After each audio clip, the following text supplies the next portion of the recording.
बिस्मिल्लाहिर्रहमानिर्रहीम। अस्सलाम वालेकुम। आप देख रहे हैं हालात। मैं हूँ सईद चौधरी। मुख्तलिफ इलाक़्स में जब सुप्रीम कोर्ट की प्रोसीडिंग का जिक्र होता है, उमर रता बंदयाल वाले बेंच के, हम ख्याल बेंच की, तो फिर इरफान कादर साहब का भी जिक्र होता है साथ ही।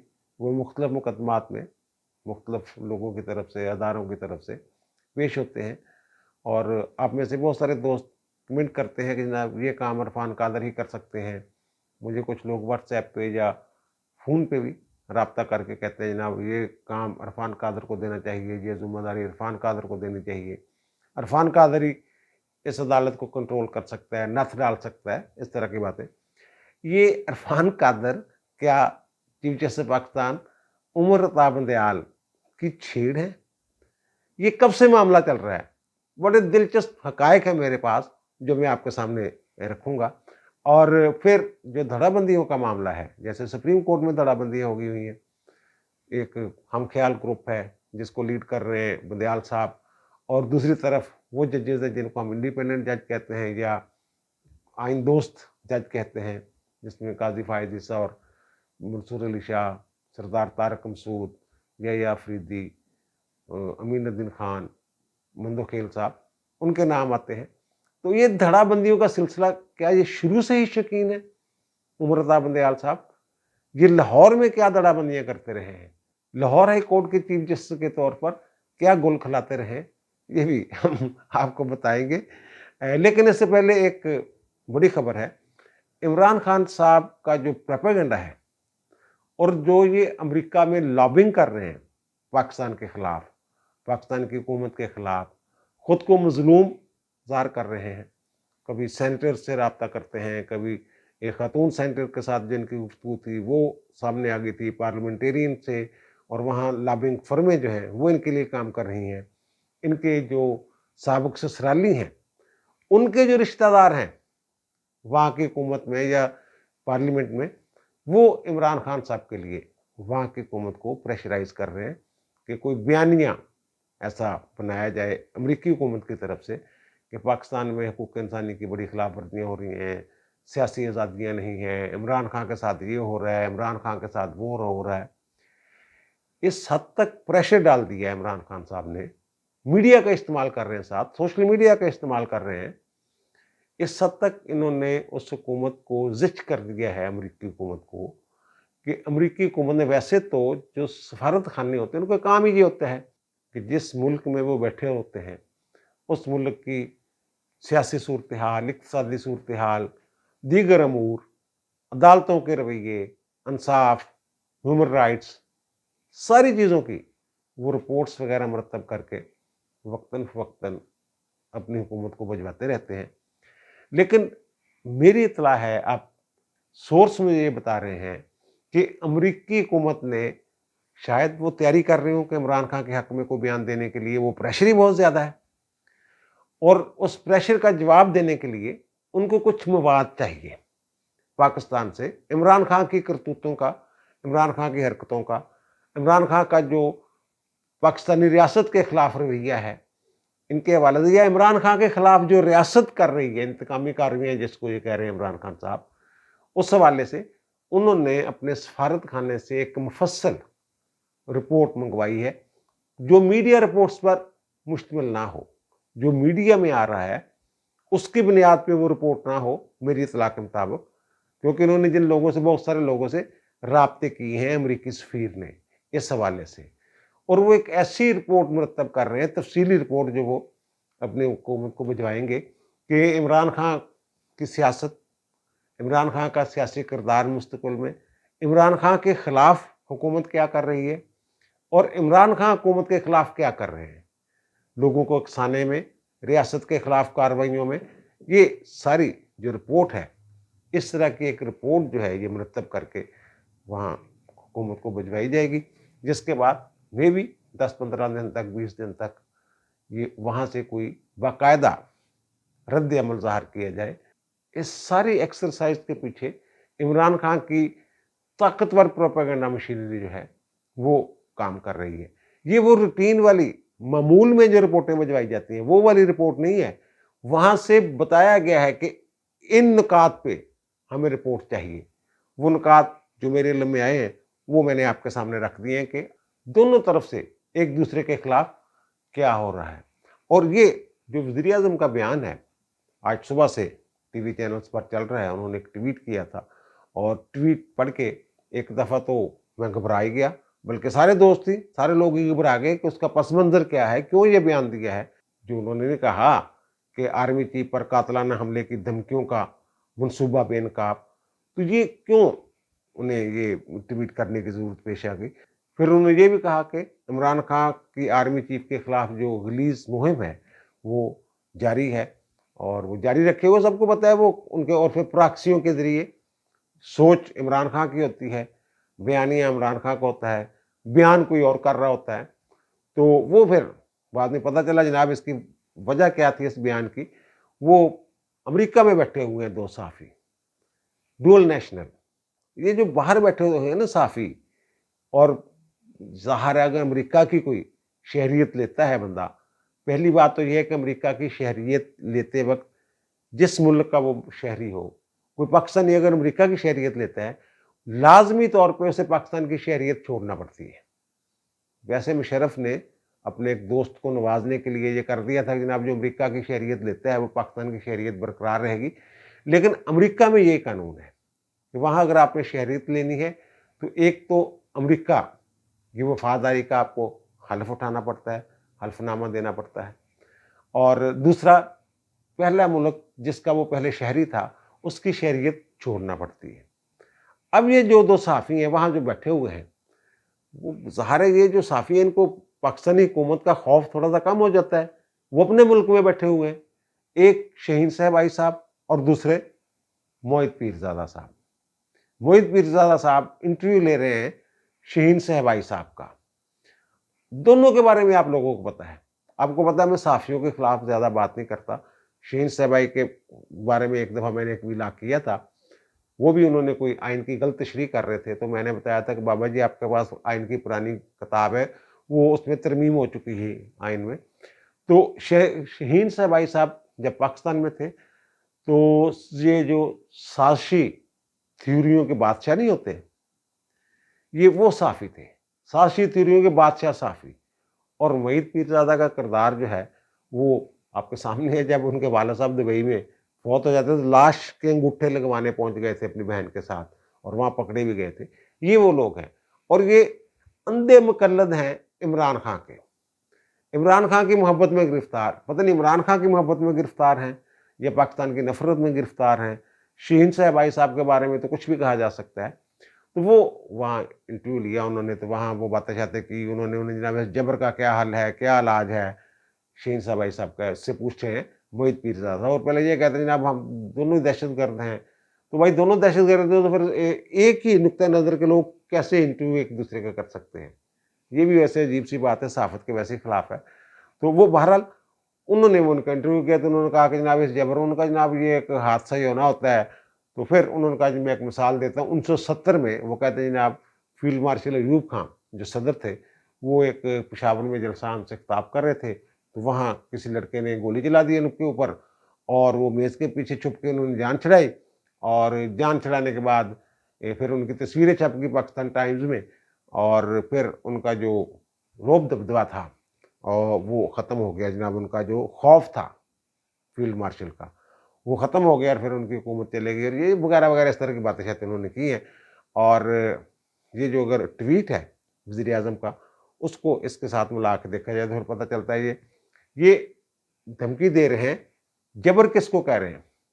یہ عمران خان 1000 بار یہ بات کر چکا ہے کہ ویٹو پاور جو ہے وہ تو ان کے پاس ہے، آرمی چیف کے پاس، اور آرمی چیف جو ہے وہی تمام اختیارات کا مالک ہے پاکستان میں۔ اسی لیے میں اس سے بات کرنا چاہتا ہوں، جو کچھ ہو رہا ہے ملک میں سب کے پیچھے آرمی چیف ہوتا ہے، ان کا یہ خیال ہے، وہ کہہ رہے ہیں عمران خان یہ پروپیگنڈا کر رہے ہیں، اسی طرح کی بات یہ لوگ کر رہے ہیں، اور دھمکی یہ دے رہے ہیں کہ جناب یہ جو آرمی چیف صاحب کا خوف ہے نا اس وقت، خاص طور پہ 9 مئی کے بعد جو خوف پیدا ہو گیا ہوا ہے، تو اس کا ایک ہی حل ہے کہ ان کا خوف ختم کر دیا جائے، اور خوف ختم کرنے کا طریقہ انہوں نے بتا دیا کہ جناب جیسے وہاں فائرنگ ہو گئی تھی ایوب خان پہ، اسی طرح کا کوئی خدا نخواستہ سانحہ یہ چاہتے ہیں شاید۔ اور پھر اسی پہ بس نہیں، پھر انہوں نے ایک ٹویٹ کیا شاہین صاحب بھائی صاحب نے. اچھا وہ کہتے ہیں سمجھنے والوں کے لیے.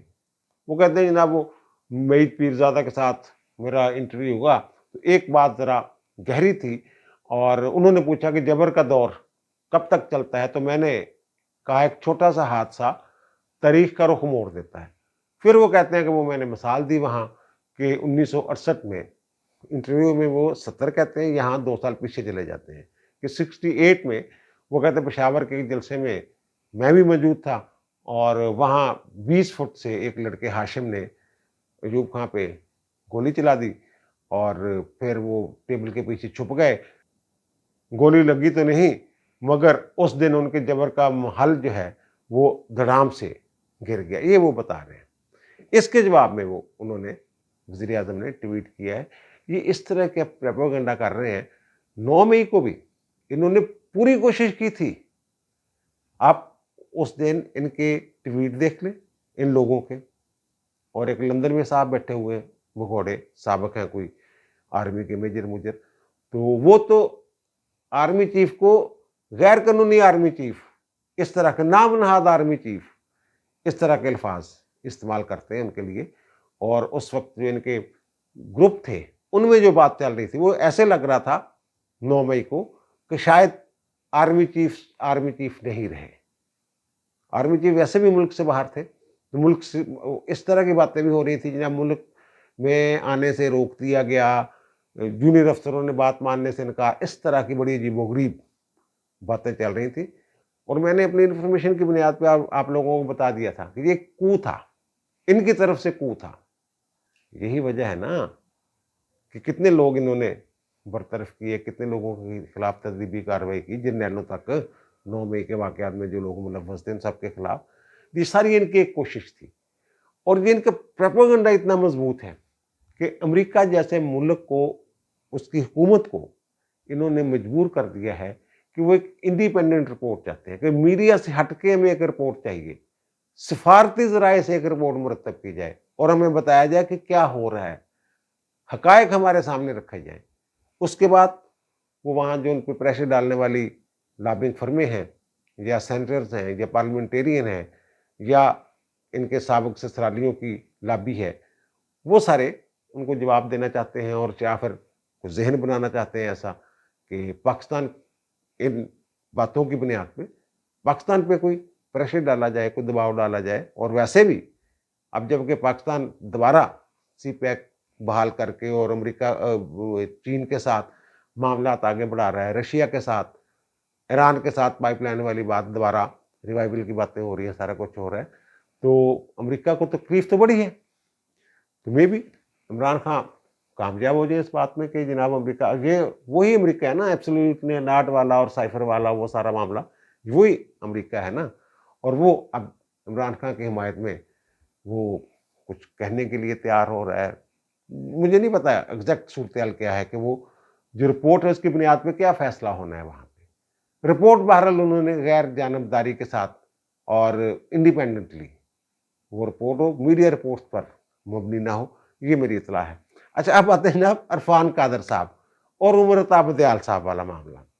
یہ اب سے نہیں ہے, یہ عرفان قادر سے عمر عطا دیال صاحب جو ہیں وہ اب سے خوفزدہ.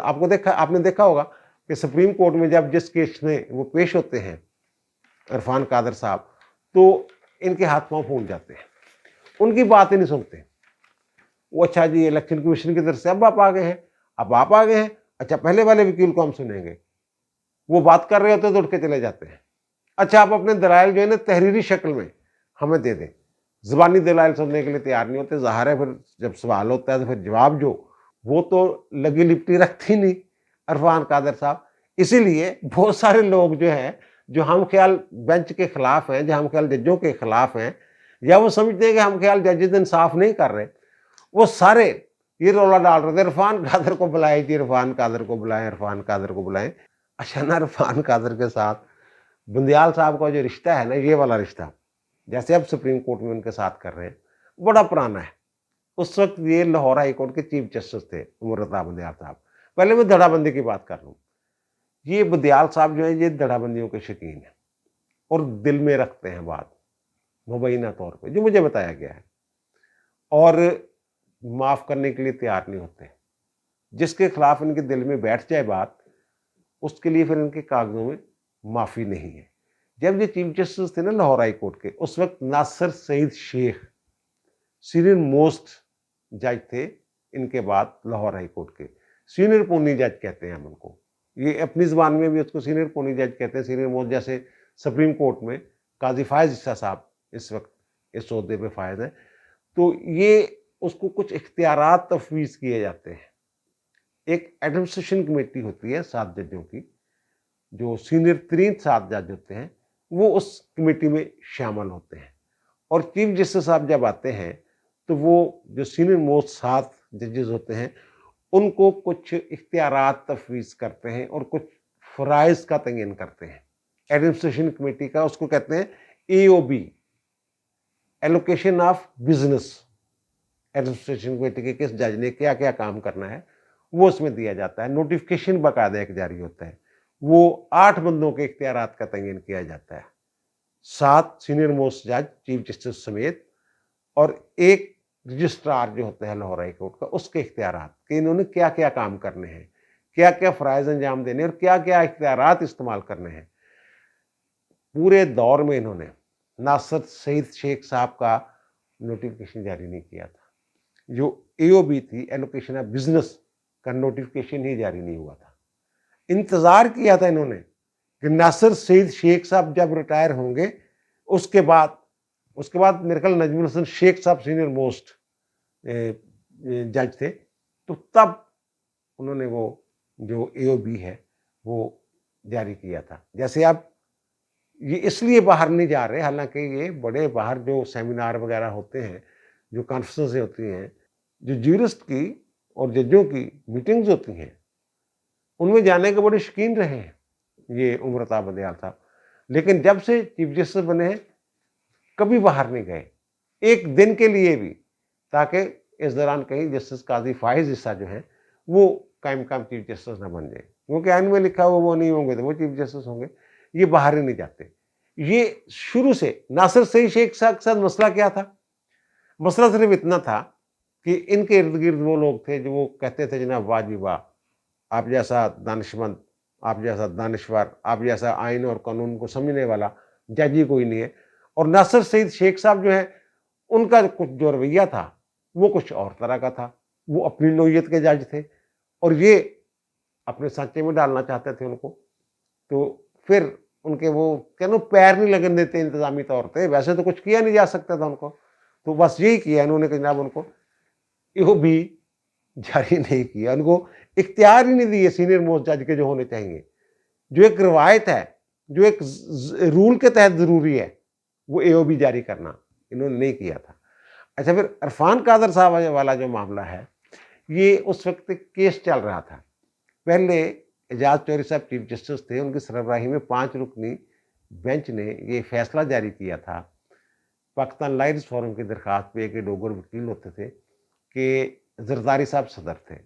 उन्होंने कहा जनाब सदर साहब जो हैं वो सिर्फ पीपल्स पार्टी के सदर नहीं है, सबके सदर हैं, और ऐवान सदर में ये जो बुला लेते हैं अजलास पीपल्स पार्टी के, ये नहीं हो सकते।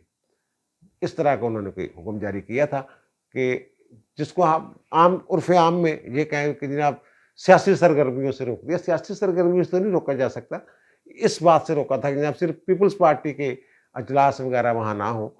तो उसके बाद वो चले गए सुप्रीम कोर्ट, चीफ जस्टिस साहब एजाज चौधरी साहब। उसके बाद एक दरख्वास्त दे दी कि जनाब सदर साहब बाज नहीं आ रहे, उस अदालती हुक्म पर अमल पैरा नहीं है, तो उनके खिलाफ कार्रवाई की जाए। उस वक्त उमर अता बंदियाल साहब चीफ जस्टिस थे जब ये दरख्वास्त आती है। तो इन्होंने एजाज अली हसन साहब उस वक्त भी इनके साथ ही होते थे, वो साथ बिठाए हुए थे। सीनियर जजों का बहरहाल इन्होंने उस वक्त बना दिया, तो उस वक्त ये हम ख्याल जजों वाला कोई रिवाज नहीं था, वो तो साकम निसार ने शुरू किया। उससे साकम निसार से पहले तो हाई कोर्ट और सुप्रीम कोर्ट में कोई एक बेंच दिखा दे कि सीनियर जज शामिल ना हो। अगर 7 रुकनी है तो ऊपर वाले 7 पकड़े, बस ये जनाब ऊपर वाले 5 पकड़े। ये हाई कोर्ट में भी, हाई कोर्ट्स में बल्कि, और सुप्रीम कोर्ट में भी यही एक रवायत थी। वो तो साकम निसार ने नीचे से बंदे उठा के अपने साथ हम ख्याल बेंचों का, और फिर इन्होंने गुलजार साहब ने, और फिर उसके बाद इन्होंने तो हद ही कर दी है उमर अता बंदियाल साहब ने। तो उन्होंने सीनियर मोस्ट जो 5 जज थे ना, आप खुद बैठे थे, नासिर सईद शेख, एजाज अल एहसन, नजमुल हसन शेख और एक और जज थे, वो मेरे इल्म में नहीं है। तो ये अटॉर्नी जनरल थे उस वक्त इरफान कादर साहब। इरफान कादर साहब पेश हुए और इनका लबो लहजा वही जो अब सुप्रीम कोर्ट में है। तो इन्होंने आते ही ये कहा कि जनाब भाई साहब आप किन चक्करों में पड़ गए हैं, जो सूबाई हाई कोर्ट है उसको तो ये इख्तियार ही नहीं है कि सदर की सरगर्मियों को रेगुलेट कर सके। सदर हेड ऑफ द स्टेट है, आप उसके मुतहत हैं, आप कैसे कर रहे हैं? तो इन्होंने कहा जनाब, और फिर आप ऐसा कोई हुक्म ना जारी करें कि जिस पर अमल ना हो सके। तो बंदयाल साहब ने कहा जनाब कोई एक एग्जाम्पल दे दें कि हाई कोर्ट के हुक्म पर अमल ना हुआ हो। यानी जैसे आप कहते हैं ना हम करवा लेंगे, 14 मई को इलेक्शन करवा के दिखाएंगे, वो वाली बात। तो बताएं कौन सा आर्डर? उनका जनाब एक आर्डर, कालाबाग डैम का आर्डर आपने किया था ना हाई कोर्ट ने कि कालाबाग डैम बनाया जाए, तो वो डैम बन गया था, वो हुक्म, उस हुक्म पे अमल हो गया था। फिर ये इधर उधर देखने लग गए। तो फिर उनका जनाब आप रेडिक्यूल कर रहे हैं, अदलिया को तमस्कर उड़ाने की कोशिश कर रहे हैं, तज़ीक कर रहे हैं, वगैरह वगैरह इस तरह की बातें शातें की। उन्होंने कहा ना मैं कोई तज़ीक नहीं कर रहा, मैं तो आइन और कानून की बात कर रहा हूँ और सीधी बात कर रहा हूँ कि एक तो आपके पास इख्तियार ही नहीं है कि सदर को रेगुलेट कर रहे हैं आप उनकी सरगर्मियों को। दूसरा आप इस पट्टे में क्यों पड़ गए हैं कि जो काम हो ही नहीं सकता वो हुक्म क्यों दे रहे हैं? ये भी तयशुदा असूल है कि ऐसा हुक्म अदालत को नहीं देना चाहिए जिस पर अमल ना हो सके। बहरहाल ये इस तरह उन्होंने जिच किया हुआ था। अब उस बेंच के एक रुकन ने मुझे बताया कि ये बड़े परेशान थे कि यार एक की बला सानू टक्कर गई है इरफान कादर, उमरता बंदयाल साहब ज़ाहिर है बाद में जज चैम्बर में जाके बात करते थे, यार की बला टक्कर गई है सानू। अच्छा, एजाज अल हसन साहब को तो वो बोलने नहीं देते थे। तो फिर इसी दौरान फेडरेशन ने वसीम सज्जाद साहब जो हैं इनको अपना वकील मुकर्रर कर दिया और वो जब आए तो इन्होंने वही अल्फाज, वेलकम वसीम सज्जाद साहब, बड़ी खुशी हुई आपको देख के, आप किस तरफ से हैं? उनका मैं फेडरेशन की तरफ से आया हूँ और क्योंकि सदर फेडरेशन का हिस्सा होता है इसलिए सदर साहब जो हैं उनको भी मैं रिप्रेजेंट करूँगा, उनकी वकालत भी मैं करूँगा। तो वो साहब जो इनके रुकन थे बेंच के, उन्होंने मुझे बताया कि उसके बाद जब हम चैम्बर में गए हैं तो इतने खुश थे उमरता बंदयाल साहब के अटॉर्नी जनरल से जान छूट गई है इरफान कादर से। वो कहते हैं कि इन्होंने सिर्फ एक, उनके अल्फाज में बता रहा हूँ कि उमरता बंदयाल साहब ने सिर्फ एक भगड़ा नहीं डाला, बाकी हर तरह से खुशी का इज़हार किया कि जनाब इरफान कादर से जान छूट गई है और वसीम सज्जाद साहब आ गए। अच्छा, वो जान फिर भी नहीं छूटी। अब वसीम सज्जाद साहब अपनी तरफ के एक वकील हैं, अदालत का भी उन्होंने ख्याल रखना होता है, एहतराम का, तकद्दस का, और अपनी बात भी करनी होती है। जब ये बात करते थे, वसीम सज्जाद से कोई सवाल पूछते थे, ऐसा सवाल कि जो हुकूमत के खिलाफ जाता था, तो वसीम सज्जाद कहते थे मैं जनाब फेडरेशन की तरफ ये बता रहा हूँ, बाकी जो है दलाइल वो अटॉर्नी जनरल इरफान कादर साहब देंगे आपके। जब इरफान कादर का नाम आता था तो ये सवाल ही बदल देते थे। फिर भी आखिर पॉइंट पे ये हुआ कि वसीम सज्जाद ने कहा ना मेरे दलाइल मुकम्मल हो गए, अब अटॉर्नी जनरल साहब के जो है ना वो दलाइल हो गए। तो अटॉर्नी जनरल से अवॉइड कर रहे थे कि जनाब अटॉर्नी जनरल को नहीं सुनना। बहरहाल अटॉर्नी जनरल की जिस दिन बारी थी, आमतौर पर जब 5 रुकनी बेंच बैठा हो और वकील भी मौजूद हो और वकील दलाइल देने के लिए भी तैयार हो, तो वो कार्रवाई जो है अदालत की कार्रवाई वो मुलतवी नहीं की जाती। लेकिन जहाँ इसमें से जान छुड़ाना चाह रहे थे अटॉर्नी जनरल से, अटॉर्नी जनरल ने कहा जनाब के इंडिया में सुप्रीम कोर्ट की पता नहीं 100 साल या 150 साल तकरीबात जो हैं क़याम की, तो वो तकरीबात हो रही है, तो मुझे उन्होंने बुलाया है मेहमान के तौर पे। तो मैंने यहाँ से जाना है वाघा से अमृतसर और अमृतसर से मेरी फ़्लाइट है दिल्ली की, तो मैं वहाँ जाना चाहता हूँ। अगर आप कहते हैं तो मैं दलाइल दे जाता हूँ, अगर आप कहें तो फिर मैं वापस आके कर लेता हूँ। तो इन्होंने कहा जब जाए जाए जाए, एक दिन छोड़े, आप जितनी देर मर्जी लगाएं वहाँ पे, बस ठीक है ठीक है ठीक है जाएं। वो मुझे बाद में अब एग्जैक्ट याद नहीं आ रहा है उसमें इन्होंने क्या गोलमोल सा ऑर्डर किया था कि सदर की तरफ से कोई यकीनदहानी आ गई थी या कोई बयान ऐसा आ गया था कि मैं जनाब सियासी सरगर्मियों के लिए इस्तेमाल नहीं करूँगा ऐवान सदर को इस टाइप, इस तरह करके इन्होंने वो केस عرفان قادر سے کے ساتھ شروع سے ہی ان کی جو نا کہتے ہیں نا کیمسٹری وہ نہیں ملتی، اور وہ چیمبر میں جا کے جو انہوں نے بھنگڑے کے سواس ہر ایک خوشی کا اظہار کیا، اور وہ وسیم سجاد صاحب جہاں پھنستے تھے وہ کہہ دیتے جناب اچھا اس میں تو عرفان قادر صاحب جو ہے نا اٹارنی جنرل صاحب وہ آ کر دلائل دیں گے. تو یہ ان کی ایک دھڑے بندی اور عرفان قادر کے ساتھ ان کی جو محبت ہے یہ لاہور ہائی کورٹ سے شروع ہے. دھڑے بندیوں کے بھی یہ شروع سے شوقین ہیں اور عرفان قادر صاحب سے بھی یہ الرجک ہیں. تو وہ عرفان قادر صاحب کا بڑا ذکر ہو رہا ہوتا ہے نیچے کمنٹس میں، تو میں نے کہا یہ آپ کو بتا دوں کہ جناب بندیال صاحب کی اور عرفان قادر صاحب کی محبت جو ہے یہ کتنی پرانی ہے. اب دیجیے مجھے اجازت، انشاءاللہ دوبارہ ملاقات ہوگی نئے ویلاگ کے ساتھ. اللہ تعالیٰ آپ پر، مجھ پر، ہم سب پر مہربان رہے. اللہ حافظ.